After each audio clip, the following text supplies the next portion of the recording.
amazing. Okay, what's next for Reginald Hudlin? You made some allusions, but about some more sci-fi, but I'm all ears. Here we go.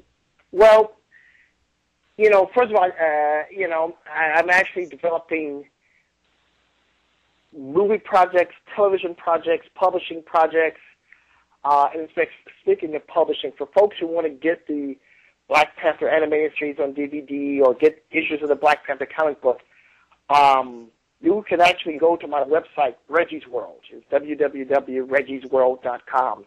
Because there were so many people who would hear about what I was doing and go, where can I find that? Can I buy that comic book at Target? No. No. So I just said, look, let me just build a retail part of my website. And you can buy T-shirts, in fact, black superheroes of all types, not just the ones I worked on. You can get there. So I encourage folks to go check that out. Yeah, I mean, again, I'm doing, the older I get, the kind of crankier and pickier I get in terms of the stuff I'm doing. I feel fortunate enough to have a third act in my career. And, in that time, I really want to do some things that kind of continue to change the game.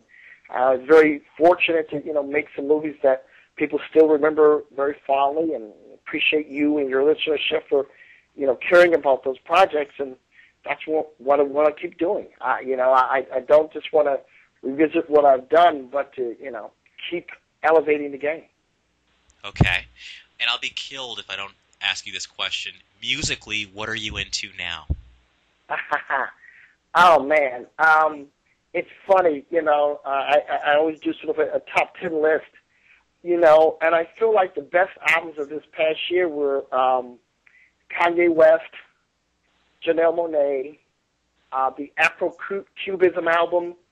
Those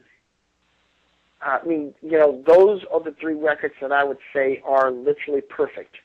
Nice. I think CeeLo had a fantastic record this year. There's a couple of tracks on his album that are pretty great. I think, John Legend and the Roots, that was very exciting to me. I think there's always still a lot of good music. Okay. And what advice would you give to a filmmaker getting started today? And that can apply to filmmakers of color, or that could be for anyone. What advice would you have for them to get to the level that you've achieved, etc.? Well, there's certain things that still apply. I think you've got to make a 2-minute short. That's as good as anything.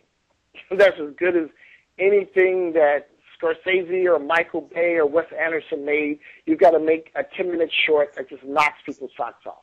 And that's job one.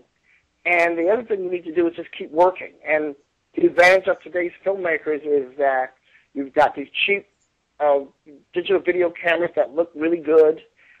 You can, put your movie on YouTube and the whole world can see it. So there's no reason to, sit around complaining about what people won't allow you to do or what you don't have. With not a lot of, money, you can make stuff. You can, get Final Cut Pro on your computer and just start making stuff. So just make stuff. Don't wait for people to give you permission. Just do it.